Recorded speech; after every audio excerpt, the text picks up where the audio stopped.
Dosen IPB Meilani Buitenzorji kuliti ijazah Wapres Gibran, pengamat sebut Prabowo bisa diuntungkan. Bayangkan, kamu mau daftar kuliah atau kerja. Bisakah kalau cuman bawa surat keterangan sekolah? Tanpa ijazah, tanpa nilai, tanpa predikat? Jawabannya, tidak bisa. Tapi ternyata di negeri ini untuk jadi wakil presiden bisa hanya pakai surat keterangan. Gibran hanya pakai surat keterangan dari Kementerian Pendidikan. Bukan ijazah SMA, bukan ijazah SMK, bukan ijazah paket C, dan bukan surat keputusan penyetaraan resmi. Cuma memakai secari kertas yang menyebut Gibran dinilai sudah punya pengetahuan setara SMK Peminatan Akuntansi dan Keuangan. Apa buktinya? Ada hasil ujian kesetaraannya. Normalnya, lulusan luar negeri harus dapat surat keputusan penyetaraan dari Kementerian Pendidikan. Ada nama sekolah, tahun lulus, nilai, predikat, tanpa surat keputusan. Tapi Gibran lolos, cuman pakai surat keterangan. Menyebutkan sekolahnya di UTS InSearch, yang adalah itu hanya foundation program dan kursus bahasa Inggris. Durasinya bahkan hanya 6-8 bulan, bukan 3 tahun. Dan surat keterangan ini dikeluarkan oleh Kementerian Pendidikan era Muhadjir Effendi. Pertanyaannya, apakah Menteri Pendidikan saat itu sengaja menutup mata? Atau ada kong kali kong politik supaya jalan Gibran ke panggung politik siapkan dari awal? Bandingkan dengan rakyat biasa. Di sekolah 3 jam, sekolah kesetaraan yang sudah diakui Kementerian Pendidikan sebagai sekolah berkinerja terbaik, siswa tetap belajar serius. 3 jam akademik setiap hari, sisanya 5 jam mereka pakai untuk belajar coding, artificial intelligence, content creation, karate, sepak bola, seni, bahkan membangun komunitas dan bisnis. Semua siswa ikut ujian resmi, dapat ijazah sah, baru bisa lanjut ke PTN atau kampus luar negeri. Kalau sekolah inovatif seperti sekolah 3 jam saja bisa patuh aturan, kenapa Gibran justru diloloskan dengan surat keterangan tanpa dasar hukum jelas? Ini bukan soal ijazah satu orang, ini soal martabat hukum dan pendidikan bangsa. Kalau rakyat wajib ikut aturan, tapi anak pejabat bisa pakai jalur pintas, apakah kita masih negara hukum atau negara untuk keluarga penguasa? KPU harus buka dokumen ijazah asli Gibran. Jika benar melanggar, pecat komisioner KPU yang telah meloloskan cawapres cacat hukum. Muhadjir Effendi sebagai Menteri Pendidikan saat itu juga harus tanggung jawab. Kenapa cuma foundation bisa disulap jadi ijazah setara SMK? Hakim pengadilan gugatan ijazah SMK Gibran, jalankan sumpah kalian sebagai penegak hukum. Kalau syarat konstitusi dilanggar, Gibran harus siap-siap mundur atau dilengserkan dari jabatan wakil presiden. Klik YouTube Kitty Kirana untuk bongkar semua detail yang disembunyikan. Karena kalau kita diam, besok bukan cuma ijazah yang palsu, tapi masa depan bangsa. Ya, dan yang menariknya Mas Ersu, itu ada keterangan dari Meilani Buitenzorji. Dan saya rasa ini keterangannya ini qualified karena berdasarkan pengalaman yang bersangkutan begitu ya. Tidak hanya asal omong-omong saja. Nah, ini Meilani ini menyertakan ijazah dari anaknya juga loh. Sampai dipantang ini loh. Ijazahnya ditunjukin loh ya. Ditunjukin nih, bahkan dia berani nunjukin ijazah gitu, dan tersebar sekarang yang nge-share sudah ribuan banyak sekali. Itu adalah ijazah dari lulusan SMA di Australia. Yang karena tadi kan dikatakan Gibran surat keterangannya dianggap setara kan, tadi yang UTS tadi setara dengan SMK, maka kemudian ditunjukkan ini. Nah, yang menarik ini postingan dari Meilani adalah seperti ini. Mungkin saya tidak bacakan keseluruhan ya, tapi kurang lebih begitu ini. Jadi fix Gibran tidak punya ijazah SMA keluaran Australia. Ini tulisan dari Meilani ya, Ibu Meilani, Dr. Meilani. Di Indonesia penyetaraan ijazah luar negeri diatur oleh Permendikbudristek nomor 50 tahun 2020 tentang penyetaraan ijazah luar negeri. Penyetaraan hanya berlaku untuk ijazah pendidikan dasar menengah dalam sistem ASIC yang diakui sebagai School Leaving Certificate resmi. Berhubung Gibran klaim dia lulusan SMA di Australia, maka berikut saya lampirkan contoh High School Leaving Certificate SMA di Australia milik anak saya. Pada sertifikat tersebut jelas mencantumkan nama high school yang mengeluarkan sertifikat.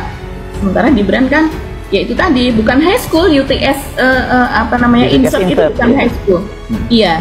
Terus kemudian atau untuk sekolah internasional High School Leaving Certificate bisa dalam bentuk IB atau International Baccalaureate diploma.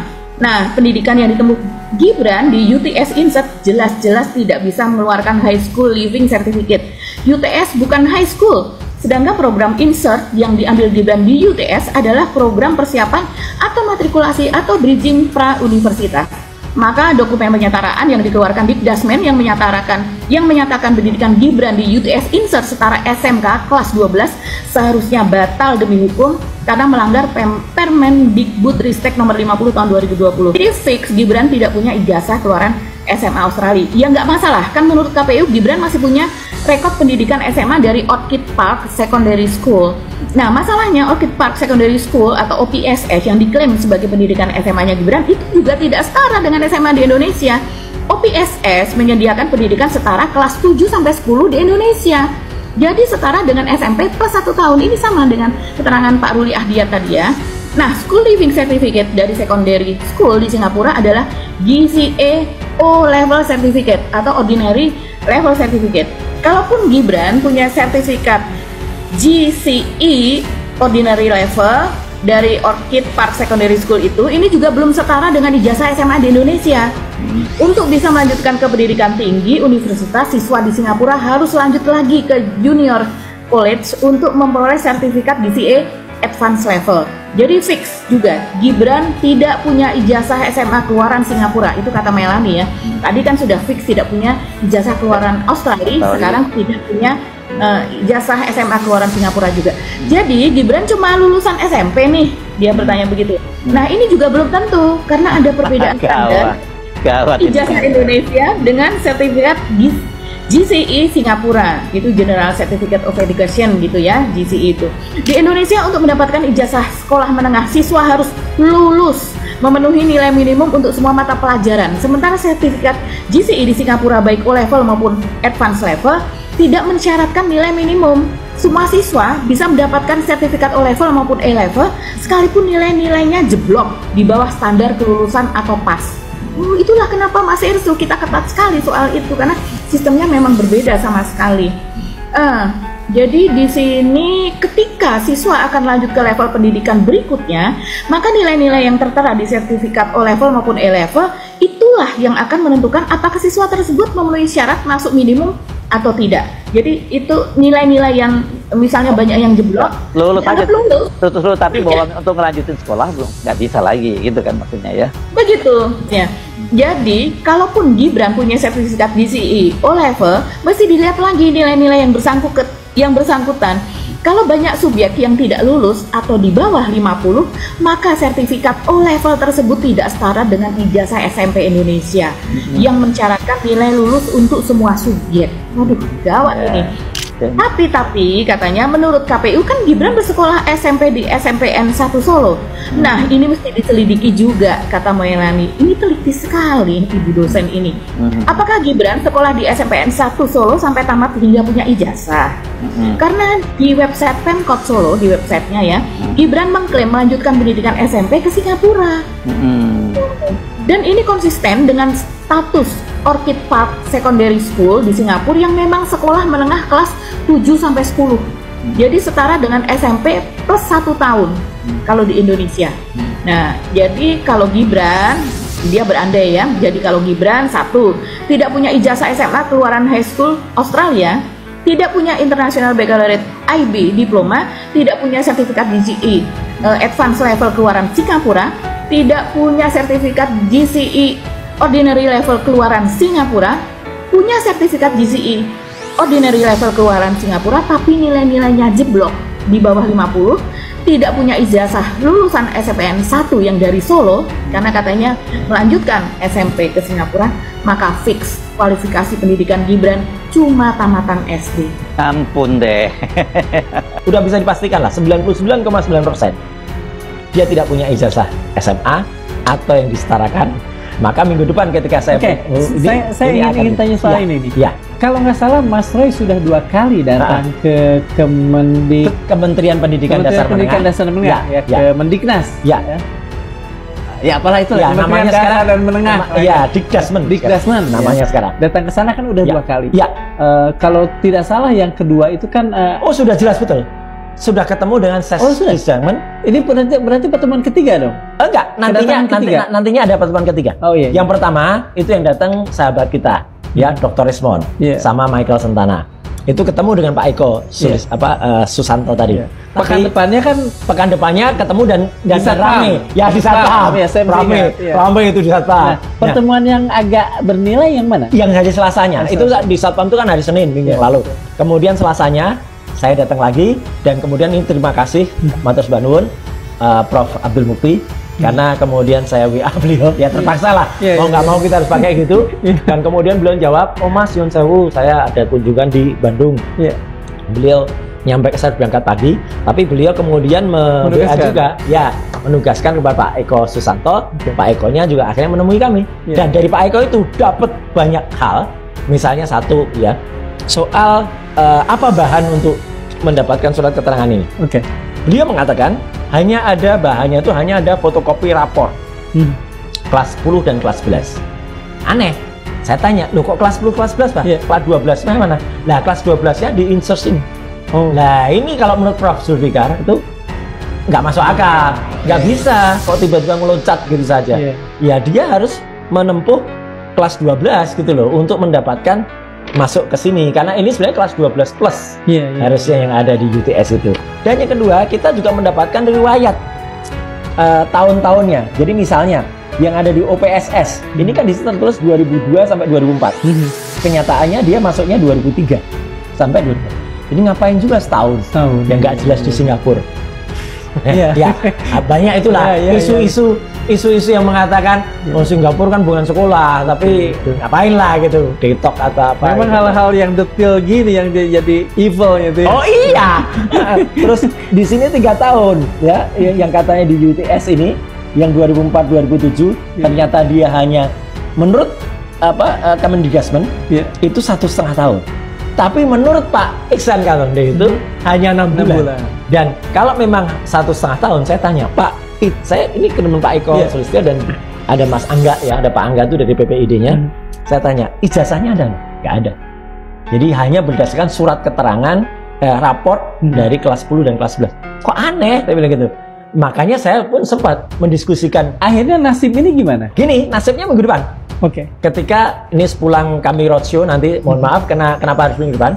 Karena selepas dari kita ngobrol ini, saya besok harus roadshow ke Malang, ke Surabaya untuk roadshow buku Jokowi White Paper, ya. Dan setelah itu saya sudah juga dikomunikasikan secara intens oleh Prof Abdul Mukti, ya, Mendikbud, bahwa beliau insya Allah akan menyediakan data ini.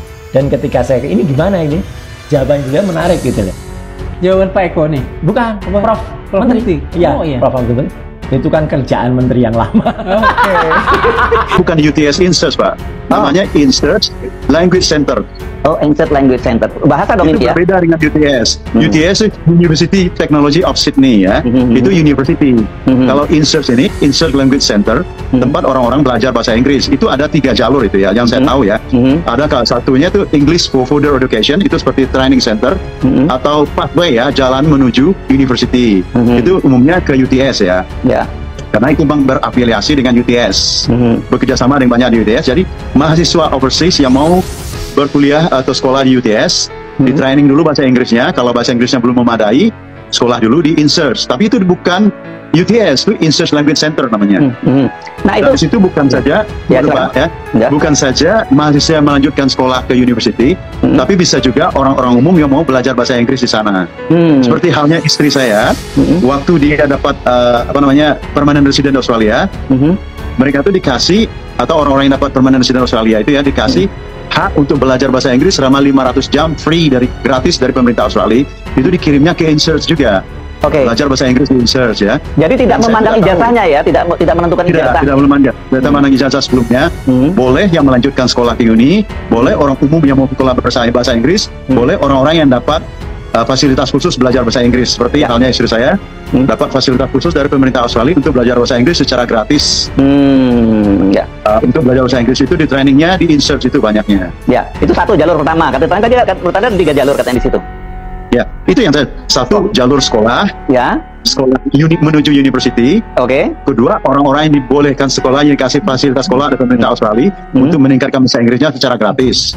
Ketiga, orang-orang umum yang mau belajar bahasa Inggris, mau dari negara manapun yang tidak berbahasa Inggris, dari Indonesia, dari Vietnam, dari Kamboja, dari Filipina, atau dari Bangladesh atau dari Nepal yang mau belajar bahasa Inggris, boleh ke insert sana, karena itu adalah institusi yang independen, bukan di bawah, bukan apa maksudnya, bukan harus khusus untuk belajar ke UTS, tapi ada jalur lain juga yang mau melanjutkan kuliah ke UTS, tapi bahasa Inggrisnya belum memadai untuk meningkatkan kemampuan bahasa Inggris, di training dulu. Itu programnya sekitar 9 bulanan lah.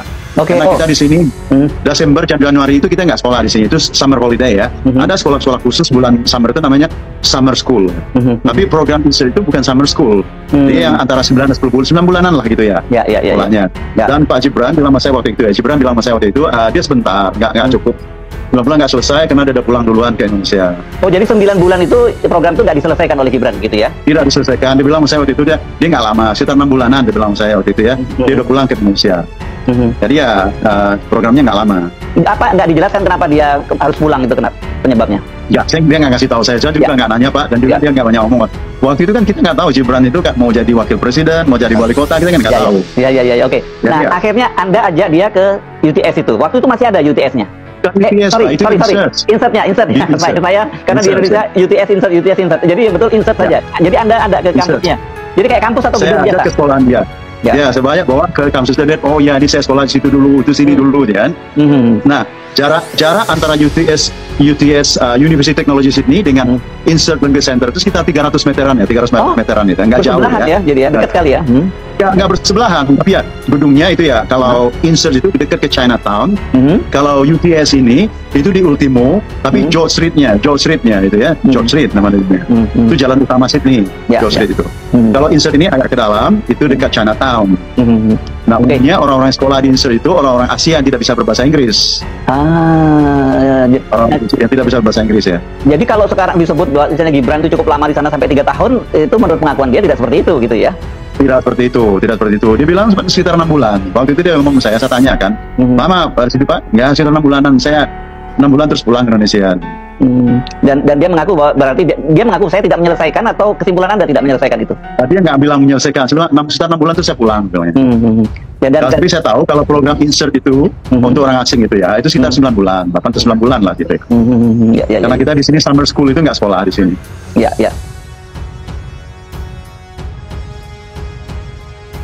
Presiden Prabowo Subianto bisa diuntungkan soal polemik ijazah Wapres Gibran. Di sisi lain, Prabowo juga bisa direpotkan dengan polemik ijazah anak Presiden ke-7 RI, Joko Widodo, tersebut. Sebab, polemik yang menerpa Gibran saat ini tetap memengaruhi pemerintahan Prabowo.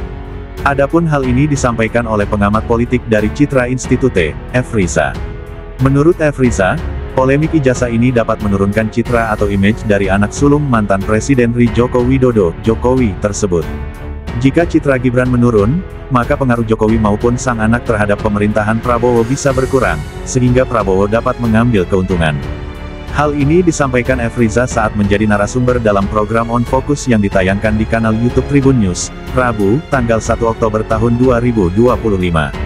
Ia kalau berbicara siapa yang diuntungkan, tentu saja adalah satu sisi Pak Prabowo tentu sangat diuntungkan kalau seandainya citra dari Gibran ini semakin lama semakin menurun, kata F. Riza.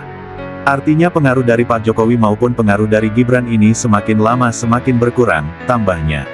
Akan tetapi, F. Riza menilai, di sisi lain Prabowo juga bisa direpotkan dengan polemik ijazah Gibran tersebut.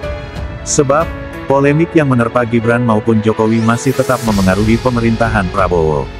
Tapi apakah dengan seperti itu, pemerintahan Prabowo ini 100% bisa tidak terpengaruh oleh kasus Gibran maupun Pak Jokowi? Tentu tidak, tutur F. Riza. Jadi ini adalah sebuah kondisi yang sangat merepotkan buat Pak Prabowo sendiri, katanya. Karena Pak Prabowo tentu saja dinarasikan sebagai seorang presiden yang mengedepankan persatuan, mengharapkan semua masyarakat ini bisa bekerja sama membangun negeri, imbuhnya. Namun di sisi lain, ada permasalahan di aspek wakil presidennya. Bagi Pak Prabowo, tentu saja ini tidak menguntungkan bagi dia, jelas F. Riza.